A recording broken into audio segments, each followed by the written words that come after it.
여러분 안녕하십니까. 황신우 변호사입니다. 자동차 난리 났습니다. 15%의 관세를 붙이는데요.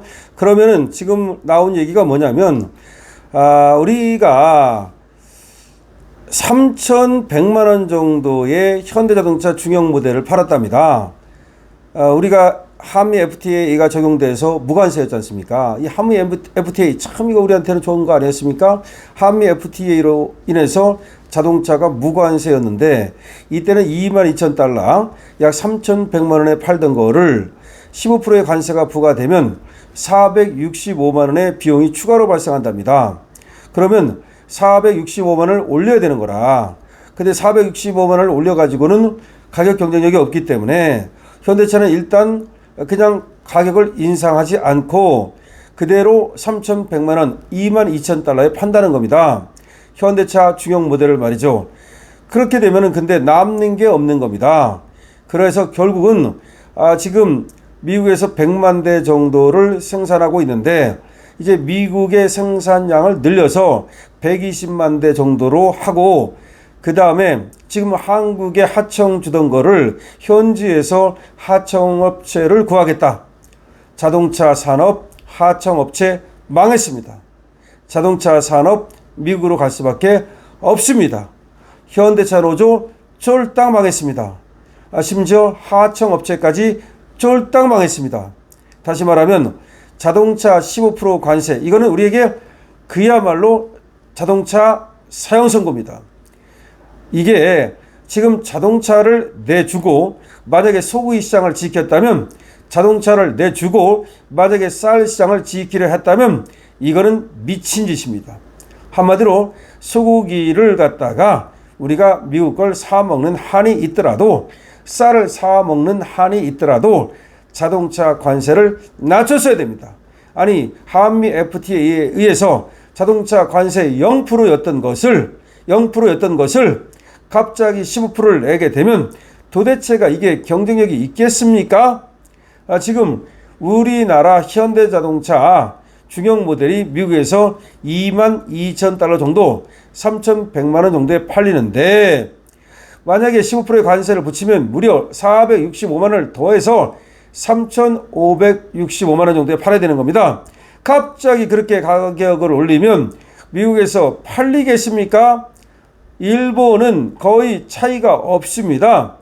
일본은 일본도 올리긴 올렸지만 우리보다는 어쨌든 올라가는 폭이 적다 이겁니다.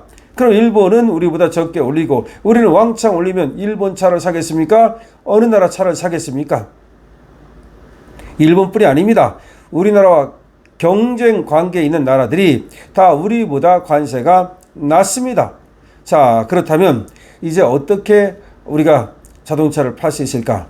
방법은 지금 현대차가 발표했습니다. 현대차가 얘기하기를 지금 미국에서 100만 대 정도 생산하는데 120만 대 정도로 늘리겠다. 일단은 더 늘리겠다. 그리고 하청업체를 갖다가 현지에서 구해서 부품을 조달하겠다. 자동차 부품을 현지에서 조달하겠다. 그렇게 되면 어떻게 되는 겁니까? 한국에서 자동차를 만드는 것은 점차 줄일 수밖에 없는 것이고 하청업체는 전부 다 문 닫아야 되는 겁니다. 뿐만이 아닙니다. 자동차뿐만이 아니라 가전도 비상이 걸렸습니다. K푸드도 비상이 걸렸습니다. 전부 다 가격을 올려야 되니까 가전도 가격을 올리면 아무래도 덜 팔리지 않겠습니까? 어떤 거는 말이죠. 거의 안 팔린다고 봐야 됩니다. K푸드 역시 마찬가지고 전부 다 가격을 올리니까 그 어떤 것도 이제는 가격 경쟁력에서 우리가 상당히 어려워진다는 겁니다. 특히 부품 현지 조달, 이게 중요합니다. 자동차를 다시 한번 얘기하는데 부품 현지 조달을 확대하는 절차에 들어갔습니다. 이미 삼성전자와 LG전자 등 가전업계도 당장은 가격 인상을 할 수 없지만 관세가 장기적으로 지속돼서 타격이 누적되면 가격 인상이 불가피하다는 겁니다. 아니 어떻게 할 거야? 그럼 계속해서 남는 것도 없이 공장을 돌릴 겁니까? 결국은 가격을 올려야 되는데 가격을 올릴 때 과연 경쟁력이 있을 것인가? 이게 관세가 장기적으로 누적되면 말이죠. 이 매해 장사 없다고 결국은 장사 없게 됩니다. 글로벌 시장에서 인기를 끌고 있는 K푸드와 식품업계도 비상이 걸렸습니다. 생산 설비가 대부분 국내에 있다 보니까 관세로 인한 가격 인상이 불가피하다는 반응입니다. 다시 말하면 자동차 같은 건 그래도 미국에 생산 시설이 있지만 지금 K푸드는 다 우리나라에 생산시설이 있는데 그럼 15% 관세를 고스란히 안을 수밖에 없습니다. 그럼 지금부터라도 결국 미국으로 나갈 수밖에 없고 결국은 그럴 거 아니겠습니까? 또 의류도 마찬가지입니다. 지금 동남아시아에서 제조해서 의류를 갖다가 많이 납품을 하고 있는데 이것도 말이죠. 미국 수출량이 거의 대부분이라는 겁니다. 일본이나 유럽 이쪽은 수출량이 별로 없었는데 앞으로는 미국 수출에만 의존하지 말고 일본이나 내지는 또 유럽 쪽으로 수출 이 다각화 이거를 기할 수밖에 없다. 이런 말이 나옵니다. 자, 지금 이 관세가 얼마나 무서운 것인가 정말 이거를 아직 깨닫지 못하는 것 같습니다. 이거는 엄청난 경제 쓰나미입니다. 여러분 쓰나미가 몰려오면 엄청 무섭죠. 싹 쓸어버리죠. 지금 한국 경제 토양을 완전히 싹 쓸어버릴 수 있는 그런 엄청난 지금 쓰나미가 몰려오고 있습니다.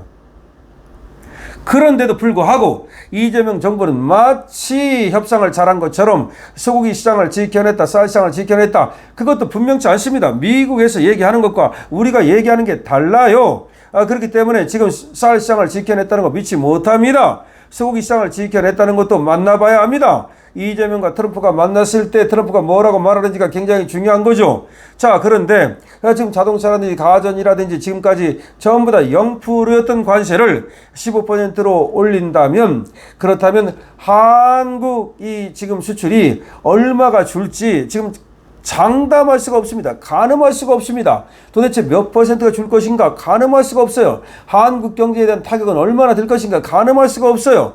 지금 말이죠. 뭐 괜찮다. 뭐 협상을 잘했다. 뭐 이가 흔들렸는데 어쩌고 하면서 협상을 잘 끝낸 것처럼 지가 뒤에서 엄청나게 고민한 것처럼 하고 있는데 지금부터 이빨 빠질 일만 남은 겁니다. 흔들리는 정도가 아니라 이빨 빠질 일만 남은 거예요. 거기다가 트럼프를 만나면 주둔비를 방위비를 내라고 할 테고 그 다음에 또 투자하라고 할 테고 이 모든 것을 어떻게 도대체가 이걸 감당하려고 하는 건지 알 수가 없습니다. 원래는 말이죠. 튼튼한 한미 동맹을 기반으로 해서 우리에게는 다른 나라보다도 조금 더 오히려 특혜를 줬어야 되는 것인데 그런 것들이 없고 오히려 한국에 대해서는 더 가혹하게 했다는 점에서 결국은 이재명이 마음에 안 들어서 트럼프가 페널티를 부여한 것이 아닌가 이런 얘기까지 나오고 있는 겁니다. 자, 자동차가 말이죠. 현대차 진짜 망했습니다. 현대차가 망한다기보다는 현대차는 미국으로 가서 미국에 생산하면 되니까 현대차 노조가 망했습니다. 근데 정말 안 된 것은 하청업체는 아무런 죄도 없이 망하게 생겼다는 것입니다. 여러분들은 이 사태에 대해서 어떻게 생각하십니까? 이 관세 협상에 대해서 어떻게 생각하십니까? 현대차 노조가 망하게 된 것에 대해서는 어떻게 생각하십니까? 미국에 가서 차 만들고 하청업체도 거기서 부품을 조달하는 것에 대해서는 어떻게 생각하십니까? 여러분들의 의견을 댓글로 많이 남겨주십시오. 그리고 여러분들께서는 강신업 TV를 많이 사랑해 주십시오. 강신업 TV를 사랑하는 가장 좋은 방법은 좋아요를 누르는 겁니다. 물론 아직까지도 구독 안 하신 분께서는 구독을 눌러주시는 것만큼 좋은 방법은 없습니다. 뿐만이 아닙니다. 강신업 TV와 함께 가는 방법은 강신업 TV에 매일 들어와서 강신업 TV에 올라와 있는 상품을 구경하고 강신업 TV와 함께 노는 것입니다. 강신업 TV입니다.